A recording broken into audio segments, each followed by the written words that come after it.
권사님 다니시는 교회는 번갈아 이렇게 예배 드리신다면서요? 이렇게.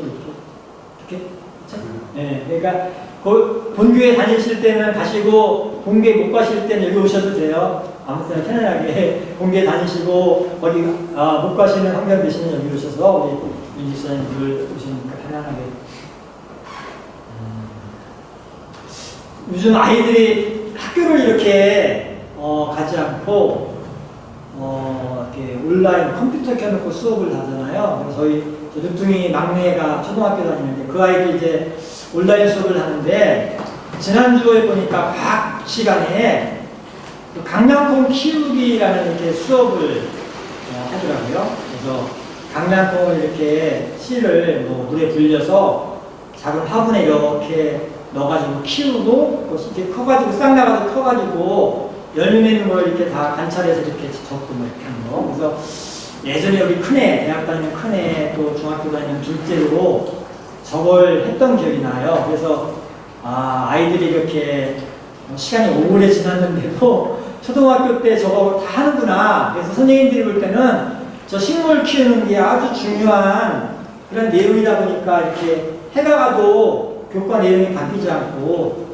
이렇게 키우고 있구나 이런 생각을 하게 되었는데요. 그런데 식물을 키우면서 우리가 중요한 원리를 발견하게 되는데 그게 뭐냐면 콩 심은데 콩 나고 팥 심은데 팥 난다. 그래서 저 사진은 우리 둘째가 완두콩 키운 사진인데 예전에 근데 초등학교 때 강낭콩을 심으면 강낭콩이 나고 완두콩을 심으면 완두콩이 나죠. 강낭콩 심었는데 완두콩 나지 않고 반대로 완두콩 심었는데 강낭콩 나진 않죠. 우리 아들은 강낭콩 심었으니까 나중에 강낭콩이 열릴 것이고 우리 둘째가 옛날에 완두콩 심었을 때는 완두콩이 이렇게 잘 열리고 그런 거죠. 그래서 이 식물을 키우는 세상의 원리는 딱 정해져 있죠. 심은 대로 거두는 거죠. 강낭콩 심으면 강낭콩 나오고 완두콩 심으면 완두콩 나오고. 그래서 이게 참 우리가 사는 세상의 기본 원리인데 그런데 이렇게 완두콩 심으면 완두콩, 강낭콩 심으면 강낭콩이 나지 거꾸로 이렇게 막 뒤집박죽 나지 않잖아요. 그런데 사람은요. 식물은 이게 탁탁 그렇게 맞는데 사람은 그렇지 않을 때가 있어요. 강낭콩 심었는데 완두콩 날 수가 있고 완두콩 심었는데 강낭콩 날 수가 있고 이게 사람이라는 존재가 참 오묘하고 신비로워서요. 이게 참 신기해요. 식물은 정확하게 탁탁탁 맞는데 똑같은 부모가 똑같은 배에서 자식을 낳아도 이게 강낭콩이 될 수 있고 완두콩이 될 수가 있다는 거예요. 잘 아는 성경을 보면 아담과 하와가 부부가 아이를 낳는데 첫 번째로 가인을 낳고 그 다음에는 아벨을 낳고 낳는데 근데 같은 배에서 엄마 배에서 아이가 나왔는데 그럼 똑같이 강낭콩 완두콩 나와야 되는데 이게 그러지 않고 완두콩도 나오고 강낭콩도 나왔던 거예요. 그래서 한 아이는 배드선이 됐어요. 나쁜 아들이 되고 한 아이는 굿선, 좋은 아들이 돼가지고 나중에는 나쁜 아들이 좋은 아들을 죽여버리는 일까지 떨어졌어요. 참 얼마나 비극적인 일이었는지 이 사람은 그럴 수가 있다는 거죠. 식물은 완두콩, 강낭콩인데 사람은 참 그렇게 돼 있지 않고 완두콩 될 수도 있고 완두콩에서 강낭콩 나올 수도 있고 강낭콩이 강낭콩 될 수도 있고 강낭콩에서 완두콩이 나올 수 있다는 것을 우리가 볼 수가 있습니다. 전에 제가 성경에 보면 족보 이야기가 참 많이 나오는데 사람을 말할 때 누구누구 이렇게 하지 않고 꼭 누구누구의 아들, 누구누구의 손자, 누구누구의 아들 그렇게 성경은 말한다고 했잖아요. 예수님의 제자 야고보와 요한을 말할 때도 세베대의 아들 야고보, 요한 이렇게 말하잖아요. 예수님을 말할 때도 요셉의 아들 예수 이렇게 말하잖아요. 성경은 우리 사람이라는 존재를 그냥 홀로 있는 존재가 아니고요. 항상 관계, 그 주변 사람 또 앞에 조상들 이렇게 연결되는 연속성속의 어떤 존재를 이렇게 이렇게 보거든요. 성경의 사람을 보는 관점이 그런데 그런데 이게 참 재밌는 게 이게 아까 말한 그런 세상의 원리, 상식의 원리가 통하지 않고 이게 막 뒤죽박죽 되는 경우가 참 많다는 거예요. 그래서 콩 심는데 콩나고 팥 심는데 팥나무는 참 간단한데 그러지 않은 경우가 너무 많아서 이게 참 헷갈리더라고요. 그래서 이게 참 혼란스러울 때가 있어요. 그래서 좋은 아빠, 굿데이, 좋은 아빠면 그 뒤에 좋은 아들, 좋은 딸 이렇게 딱 나오면 이게 딱 이해가 되잖아요, 그죠? 또 나쁜 아빠, 배드 데이드 하면 뒤에 배드 선, 나쁜 아들 이렇게 하면 되는데 그럼 간단한데 문제는 아빠는 좋은데 좋은 아들이 나타나기도 하고 나쁜 아들이 나타납니다. 또 반대로 아빠는 아주 악질이고 나쁜데 그 밑에서 나쁜 아들만 나오는 게 아니고 좋은 아들도 나올 수가 있고 성경을 보면 이게 너무너무 많이 나옵니다. 그래서 이게 좀 헷갈릴 때가 있어요. 오늘 읽은 본문이 바로 그 말씀을 하겠어요. 오늘 말씀을 보면 이게 참 이해하기가 쉽지 않은데 오늘 말씀 보면 아하스라는 왕입니다. 아까 우리가 본문 읽었지만 아주 배드데드 나쁜 왕이 우상 숭배하고 막 성전 파괴하고 온갖 악행을 저지르는 왕이었는데요. 이 배드데드면 그 밑에서 배드선이 나와야 돼. 나쁜 아들이 나와야 돼. 그런데 이게 그게 맞잖아요. 그런데 콩 심은데 콩나무, 팥 심은데 팥 나와야 되는 건데 그렇지가 않았다는 거죠. 이 못된 아하스, 악질적인 아하스 아들이 누군가 하면 히스기야예요. 히스기야. 의롭고 하나님 앞에 칭찬받았던 히스기야. 참 이해하기가 쉽지 않죠? 그래서 역대하 28장 29절 보면 28장 24절 25절 보면 아하스가 하나님의 전의 기구들을 모아 하나님의 전의 기구들을 부수고 또 여호와의 전 문들을 닫고 예루살렘 구성마다 제단을 쌓고 유다 각 성읍에 산당을 세워서 다른 신에게 분향하여 그의 조상들이 하나님 여호와를 진노하게 막 성전 문 닫고 제단 우상 숭배 제단 쌓고 막 온갖 나쁜 일을 했는데 그런 아하스의 아들이 그 다음에 등장하는데 바로 이어서 역대하 29장 2절로 3절 우리 한번 같이 역대하 29장 앞에 2절로 3절 같이 읽어보죠. 히스기야가 그의 조상 다윗의 모든 행실과 같이 여호와 보시기에 정직하게 행하여 첫째 달에 여호와의 전 문들을 열고 수리하고 쭉 이어지는 말씀을 보면 히스기야가 성전 아버지가 닫았던 성전 문을 다시 활짝 열고 황폐화된 성전을 다 수리하고 예배를 회복하고 막 하나님이 좋아할 만한 일들을 쫙 했다는 거예요. 아버지 아하스는 아주 배드 나쁜 그런데 그 아들은 아주 굿선이야. 좋은 아들. 참 이게 신기하죠. 근데 히스기야만 그런 게 아니고 히스기야는 중반 시대 사람인데 유다 왕국의 앞시대를 보면은 그 아비암이라는 왕이 있는데 아주 못된 왕이에요. 로보암의 아들인데 솔로몬의 손자 아비암이 열왕기상 15장 3절을 보면 그의 아버지가 이미 행한 모든 죄를 행하고 그의 마음이 그의 조상 다윗의 마음과 같지 아니하여 그의 하나님 여호와 앞에 온전하지 못하였으나 하면서 쭉 나오는데 온갖 나쁜 일을 한 거예요. 아주 못된 왕이 아비암. 그런데 그 아들이 아사라고 유다 왕국 초기에 아주 훌륭한 왕이에요. 열왕기상 15장 11절 12절 우리 한번 같이 읽어보시죠. 아사가 그의 조상 다윗같이 여호와 보시기에 정직하게 행한 남생하는 자를 그 땅에서 쫓아내고 그의 조상들이 지은 모든 조상을 없애고 못된 아비암 베르데드의 아들 아사는 굿선이에요. 막 하나님이 기뻐하시는 일을 하고 남색이 동성애잖아요. 이거 클럽 사람들 그런 것들도 다 없애고 그럼 아주 하나님께서 기뻐하시는 일을 했다는 거죠. 또 유다 왕국의 후반에도 마찬가지 그런 일이 또 있어요. 유다 왕국의 후반에 보면 아주 못된 임금 중에 하나가 또 아몬이라는 사람이 있어요. 아몬이라는 사람.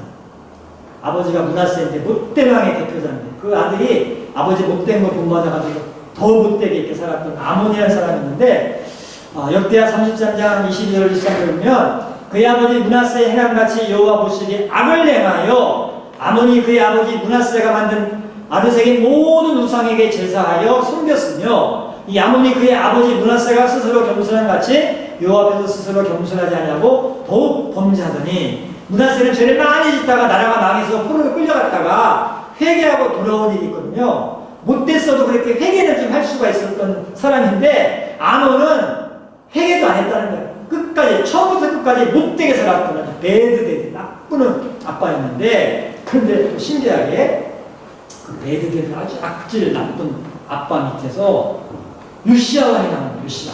그 아들이 요시야예요.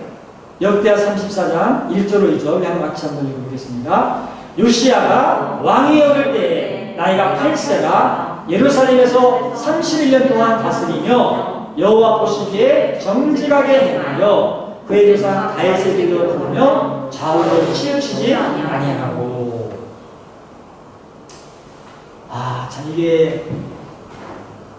참 이게 이해하기가 좀 어려운 일이 벌어지는데요. 사람들은 흔히 이렇게 말을 해요.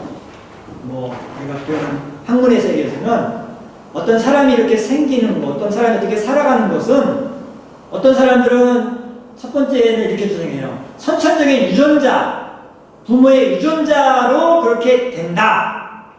선천적으로 그 사람이 태어날 때부터 우리 몸의 DNA가 그렇게 돼가지고 그렇게 된다. 이렇게 하는 사람들이 있고 또 한 사람들은 후천적으로 환경이 그 사람을 만든다. 유전자도 중요하지만 어떤 사람이 어떤 환경에 처하느냐에 따라서 환경으로 그 사람이 그렇게 만들어진다. 그렇게 말을 해요. 그래서 유전적으로 어떤 사람은 후천적으로 환경적으로 이렇게 만들어진다는 거죠. 그런데 우리가 지금 읽은 이 사람들을 보면요 재미있는 것이 히스기야건, 아사건, 또 요시야건 이 사람들은 아버지가 다 배드데드야. 유전자가 나빠. 아버지가 못된 사람들이에요. 악질인 사람들.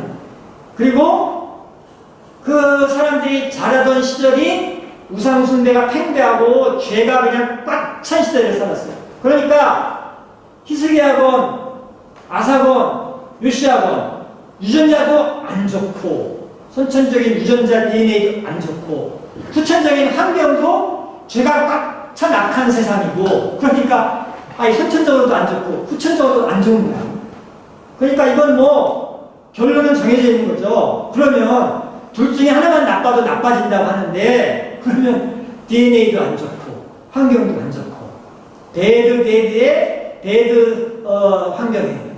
그러면 그 아이들은 배드성이 될 수밖에 없는 거예요. 그런데 히스기야도 훌륭한 아들, 아사도 훌륭한 아들, 또 요시야도 훌륭한 아들. 도대체 이게 어떻게 그렇게 됐을까? 참 이해할 수가 없는 일이 벌어졌죠. 왜 그렇게 됐을까? 여러분, 하나님의 은혜는 사람의 DNA보다 더 큰 능력이 있는 줄 믿으시기 바랍니다. 하나님의 은혜는 우리가 처한 환경이 어떠든지 간에 그 환경보다 더 크다는 것을 여러분이 분명하게 믿으실 수 있기를 바랍니다. 성경은 분명히 말씀하세요. 니들이 어떤 부모 밑에서 태어났든지 네가 갖고 있는 DNA가 뭐든지 네가 처해 있는 환경이 어떠든지 간에 하나님의 은혜가 임하시면 구주로 변화가 된다. 이걸 말씀하고 있어요. 그걸 이 사람들이 분명히 보여주고 있어요. 여러분과 저는 그 큰 은혜를 받은 사람들인 것을 항상 기억하면서 살아가실 수 있기를 바랍니다. 성경은 계속해서 이걸 말해요. 은혜가 크다. 은혜가 커. 은혜가 크다는 걸 계속 말하고 있습니다. 모세가 출애굽을 해가지고 홍해바다를 탁 건너고 수르 광야에 들어가서 사흘길을 이렇게 탁 행진하는데 갖고 있던 물이 다 떨어졌어요. 마실 물이 없으니까 백성들이 막 아우성을 치고 원망하고 난리가 났는데 다행스럽게 날아가는 곳에 도착했는데 거기에 물이 있는 거예요. 이렇게. 광야에 물이 이렇게 그래서 사람들이 막 기뻐서 갔는데 물을 딱 마셔보니까 썩은 물이에요. 마실 수 없는 썩은 물. 그러니까 이 사람들이 기대가 이렇게 멀어지니까 더 화가 나가지고 막 난리가 났는데 그때 모세가 어떡하죠? 나뭇가지를 들어서 그 마라의 쓴물에 탁 던지니까 쓴물이 단물이 되었다고 출애굽기 15장 25절 26절 보면 하나님께서 모세에게 나뭇가지를 던지도록 하셔서 던지니까 그 물이 촥 이렇게 끝한 단물이 된 것을 이렇게 경험하게 해주시면서 그래서 하나님이 말씀하시기를 나는 너희를 치료하는 여호와이니라 이렇게 말씀했다고. 물이 썩은 물, 엉망진창인 물도 하나님은 그 물을 싹 고쳐서 단물로 변화시키시는 은혜의 하나님이라는 것을 말씀하고 있습니다. 여러분, 우리가 살아가면서 우리 인생의 쓴물과 같은, 마라의 쓴물과 같은 힘든 것들을 만날 때가 있지만 하나님의 은혜가 임하시면 쓴물과 같은 우리 인생이 단물로 변할 줄 믿고 살아가실 수 있기를 바랍니다. 중요한 것은 은혜다. 은혜가 중요하다. 이걸 다시 한번 기억할 수 있기를 바랍니다. 성경은 계속해서 똑같은 말을 하고 있어요. 엘리사 시대에도 쓴물이 단물이 되는 일이 하죠. 엘리사가 여리고에 머무는데 여리고는 아주 입지가 좋은 땅이었다고 하죠. 교통의 중심지이고. 그런데 그 여리고가 다 좋은데 물이 안 좋아서 그 물이 이렇게 식물에게 물을 주면 식물이 열매를 잘 맺지를 못하고 식물의 열매가 떨어지는 그런 안 좋은 물이었어요. 그래서 사람들이 엘리사에게 와가지고 우리 물이 안 좋아서 난리가 나고 이렇게 농사도 안 되고 이렇게 한탄을 하니까 엘리사가 소금 좀 가져오너라 해서 소금을 갖다가 그 물을 쫙 뿌렸더니 물 근원에 쫙 뿌렸더니 그 물이 다 이렇게 단물로 변해가지고 생명이 막 일어나는 일이었다고. 열왕기상 2장 21절 22절 한번 같이 읽어보죠. 엘리사가 물 근원으로 나아가서 소금을 그 가운데 던지면 이르되 여호와의 말씀이 내가 이 물을 고쳤으니 이로부터 다시는 죽음이나 열매 맺지 못함이 없을지니라 하셨느니라. 아니 그 물이 엘리사가 한 말과 같이 고쳐져서 오늘에 이르렀더라. 물이 생명을 만들지 못하는 물이 싹 고쳐져가지고 생명을 일으키는 물로 변화되었다고 여러분, 하나님의 은혜가 임하면 죽는 물이 사는 물로 변화되는 줄 믿으실 수 있기를 바랍니다. 하나님의 은혜가 임하시면 죽을 영혼이 살 영혼으로, 살아나는 영혼으로 변화된다는 것을 성경은 계속했습니다. 예수님도 사역하시면서 물을 붙였잖아요. 근데 예수님이 붙이신 물은 요 엘리사나 모세가 했던 것보다 차원이 더 높아요. 차원이 훨씬 높아요. 그냥 쓴 물이 단물 되는 정도가 아니라 허드렛 물이 명품 포도주 되는 그냥 쫙 꺼내되는 일을 했다고 이렇게 설명이 나왔어요. 요한복음 2장에 보면 가나에서 혼인잔치가 있어서 예수님도 그 잔치에 가셨는데 그런데 포도주가 떨어졌어요. 난리가 났죠. 그랬는데 예수님이 그 옆에 손 닦고 발 닦는 허드렛 물을 담아놓은 항아리들에 물이 이렇게 채워지도록 하시고 나서 이 말씀으로 엘리사는 소금 뿌리고 모세는 나무 던졌는데 예수님은 그냥 말씀으로 한마디 하시니까 그 물이 명품 포도주가 돼가지고 사람들이 다 깜짝 놀란 일이 벌어졌다.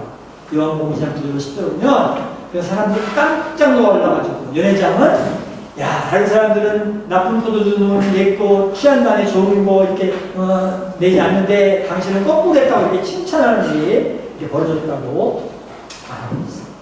여러분, 하나님의 은혜가 큰 줄 믿으실 수 있기를 바랍니다. 하나님의 은혜가 임하시면 마라의 쓴물이 단물이 되고 여리고의 죽은 물이 생명의 물이 되고 허드렛 물이 포도주가 되는 은혜가 임하는 것을 분명히 믿으실 수 있기를 바랍니다.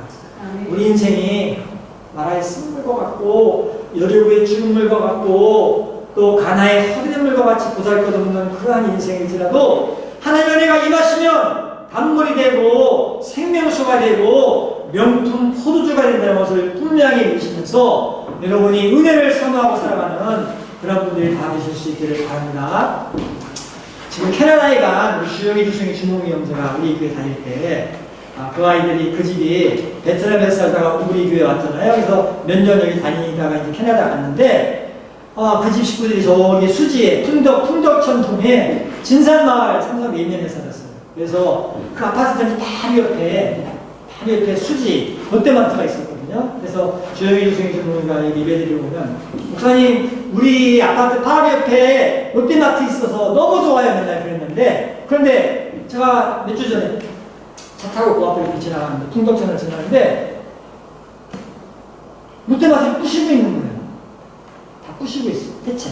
그래서 제가 이 뭐지 했더니 롯데마트를 다 부셔서 그 자리에다가 아파트 짓는다고 마트를 부시고 있는 거야. 그래서 저는 뭐 그 마트 다니지도 않았지만 마음이 속상하더라고요. 아유, 마트 부셔서 아파트 짓는다고 다 부시고 있네. 속이 좀 상하고.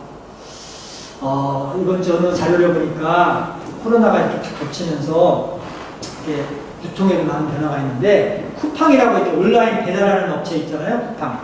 쿠팡은 그냥 실적이 막 매출이 그냥 쫙 오르는데 롯데마트 같은 그런 마트들은 이게 안 돼가지고 그래서 롯데마트는 뭐 앞으로 200개를 없앤다고 제가 본 건 그 중에 하나였던 거죠.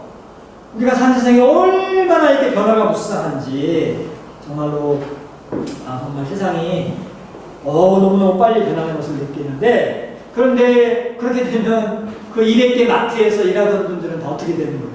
그 생각을 하는 거죠. 저는 마트를 가서 일을 해보지는 않았지만 마트 200개의 종업원들이 얼마나 많을 텐데 그럼 그분들은 도대체 뭘 먹고 사는 거예요? 참. 코로나가 덮치니까 지금은 뭐 일용직이나 자영업자들이 이제 1차로 타격을 받지만 이게 한두 해로 끝날 게 아니고 계속되면 이제 앞으로는 직장 다니는 분들도 지금은 안정적으로 월급 받는 분들도 장담 못하는 거죠. 더군다나 기업들이 이제는 다 온라인으로 간다고 하잖아요. 재택근무. 큰 회사들이. 그러면 이제는 광화문이니 뭐 명동이니 강남에 그 비싼 임대를 내고 고층 빌딩에서 사무실 차릴 필요가 없는 거예요. 다 집에서 일하게 하면 좋은. 그러면 지금은 그 큰 빌딩 가져서 떵떵거리고 약간 있던 분들도 뭐 먹고 살 걱정은 없겠지만 그분들이 워낙 갖고 있는 게 많으니까. 그래도 그분도 타격을 입을 수밖에 없는 거죠. 앞으로 시대가. 그러니까 우리가 이 사는 세상은 정말 배드 시츄에이션이에요. 배드 시츄에이션. 환경이 배드 시츄에이션. 그러면 배드 시츄에이션의 결과는 배드 리졸트가 나쁜 결과가 나올 수밖에 없는 거죠. 배드 데드가 배드 선 만나는 거죠. 나쁜 아빠가 나쁜 아들을 만나는 거죠. 인간적으로 볼 때 그렇죠. 인간적으로 볼 때는 그럴 수밖에 없어요. 상황. 그런데 정말 좋은 소식이죠. 성경은 우리에게 너희들에게는 하나님의 은혜가 있다. 너희들이 처해있는 환경이나 조건이나 형편이 어떻게 변할지라도 그걸 응가하는 하나님의 은혜가 있다는 것을 분명하게 말씀하고 있습니다. 여러분은 하나님의 은혜가 크다는 것을 분명하게 믿으실 수 있기를 바랍니다. 세상이 아무리 요란하게 변하고 뭐 안 좋게 변하고 어떻게 되고 떠들어도 그래도 하나님의 은혜가 있다. 아스 같은 나쁜 아빠 밑에서 히스기야가 난 것처럼 야변 같은 못된 아빠 밑에서 아사가 난 것처럼 아몬과 같은 못된 아빠 밑에서 요시아가 난 것처럼 나라의 쓴물이 단물이 되고 여리고의 죽을 물이 생명물이 되고 가나의 허드렛 물이 포도주가 된 것처럼 하나님의 은혜가 임하면 우리 인생에 하나님의 놀라운 은혜가 임하는 것을 분명하게 믿으시면서 그 은혜를 사모하고 그 은혜를 받고 살아가시는 축복을 받으실 수 있기를 바랍니다. 이 자리에 예배드리신 분들 하나님께서 은혜를 주시는 것을 믿고 내가 세상에 어떻게 변화할지라도 어떤 환경을 만날지라도 하나님의 은혜가 임하면 된다는 것을 믿고 그 은혜 사모하고 살아가시는 분들이 다 되실 수 있기를 바랍니다. 이 시간 앞에 기도 하나님 은혜가 크고 하나님의 은혜가 축복이고 하나님의 큰 은혜가 능력임을 믿습니다. 우리가 그 은혜를 받고 살아가도록 축복해 달라고 우리 한번 다 같이 기도하시겠습니다.